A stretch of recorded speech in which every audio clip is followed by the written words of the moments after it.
going on YouTube? It's Lieutenant Cade, also known as Alvin the Director. For those who are new to the channel, I'm an Army officer stationed up here at Fort Wainwright, Alaska.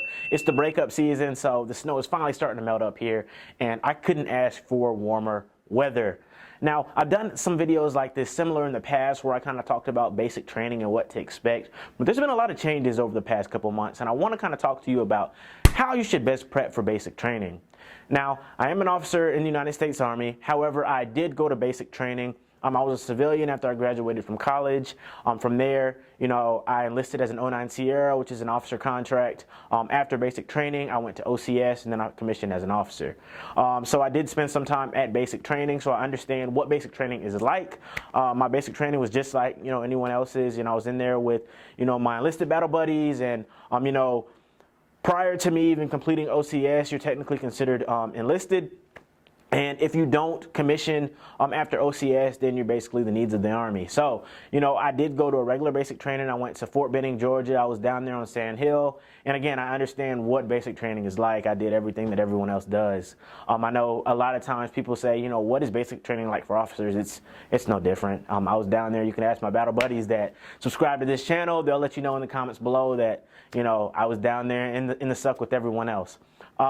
With that being said, let's go ahead and talk about how to best prep for basic training, and this is all my opinion, right? So now we have the ACFT, previously known as the APFT, and it's the Army Combat Fitness Test. It's a little bit different than the PT test prior to the ACFT, which was the APFT, and that's what I came into basic training with. It was just your standard push-ups, sit-ups, and then a 2-mile run. That's it. Now we have a lot more, which is the ACFT, and a lot of people have had a lot of questions about it, and they're worried about it, and they don't know how they're going to do it. They don't know how to prepare, and I'm here to tell you how to do that. Now, first things first, I believe in building the base. Build that solid foundation. If you've never done anything athletic related prior to joining the Army or before you plan on joining the Army, that's okay. I went to basic with a lot of people that have never kicked a soccer ball, never picked up a basketball, never ran track, never did anything, with any form of athleticism besides, like PE in school, right? So there were a lot of people who went to basic training in a lot less shape, but they ended up passing basic training, some with flying colors. And, basic training is designed to kind of help you out and get you to the standard level that the Army wants, right? I like to start in, some sort of cardio. Now, for me, I don't like running. However, I do run. I typically run on average about 10 miles a week. But when I was prepping for basic training, I was doing like a mile or two. And that was only like, 3, maybe 4 times a week. And that was just to get like a solid foundation of getting my body used to running and doing a lot more, cardio-based activities. However, if you're not a runner, you can always do things like the rower, you can swim, or just do some sort of cardio to where you're spending about an hour to 2 hours, per week, just, getting into the rhythm of things. Now, this is not just, 2 days before basic training, obviously. You want to start this process as early as possible, but get your body used to moving. You don't want to start out doing too much if you never had like an athletic background, because you're just going to tire yourself out. You might get injured. So just start with that base, start with that foundation of getting your body, active again. After that, you can start moving to things, a little bit more complex. Like you could begin learning how to weight lift. If you're near a local gym, you might run into a trainer or run into, someone that can teach you the proper techniques of, just basic weightlifting, because the ACFT has a lot of weightlifting involved. You got your kettlebell carry, you got your sprint drag carry, you also got your leg tuck, so you have to be able to control your own body weight. You have the deadlift, of course, so get your body used to carrying some sort of load. I highly recommend a low impact weightlifting program that, just kind of get you used to picking up those weights. If you're a little bit more advanced, then you already know what to do whenever you get to the gym. Continue working on weightlifting and also start to incorporate functional fitness into your training. Now, for me, I do CrossFit. I'm a CrossFit athlete. I love doing CrossFit type workouts, so you don't have to necessarily do CrossFit. However, CrossFit is a great way to get yourself prepared for the ACFT.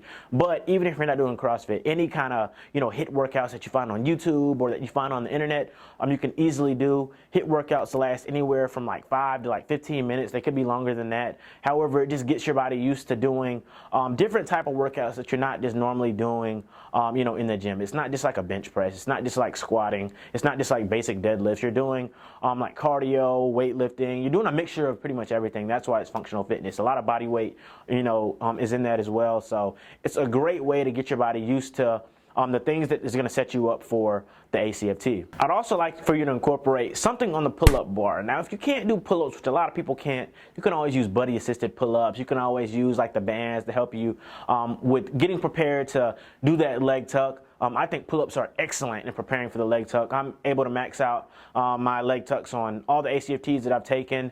So it's a proven technique that works. Typically, once or twice a week, I'll sit there and I'll bust out, 10 to 20 pull-ups, which just gets my body, just used to continuously being able to control my body weight, raise myself up, lower myself under control, and that's what I use to kind of maintain being able to max out that leg tuck. So pull-ups are a great way to really prepare you for that leg tuck, which has been a struggle for a lot of people. Now, there's rumors right now. I don't know if it's set in stone or not. So if it is, whenever this video is published, I hear that they're starting to incorporate the plank into the ACFT as a alternate event. So you can decide whether or not you want to do the leg tuck or the plank.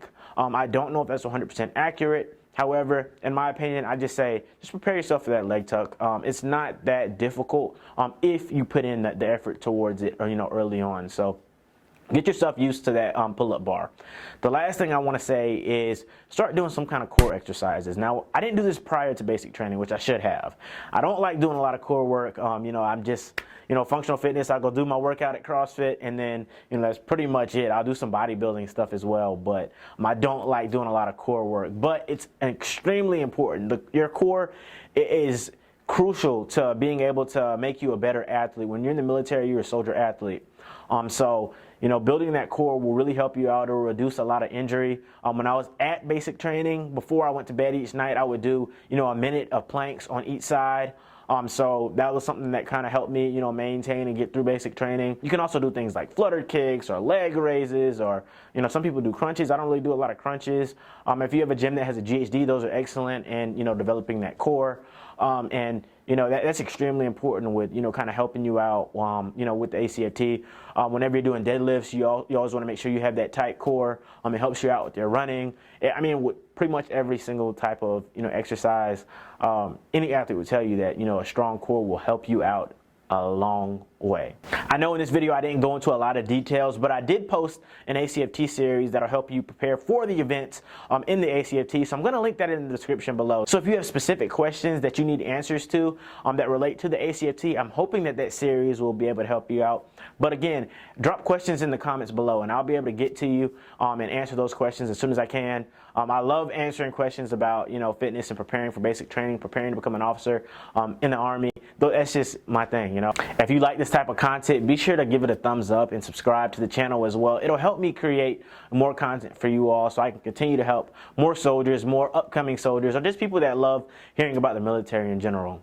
With that being said, I'm Alvin the Director, and I'm out.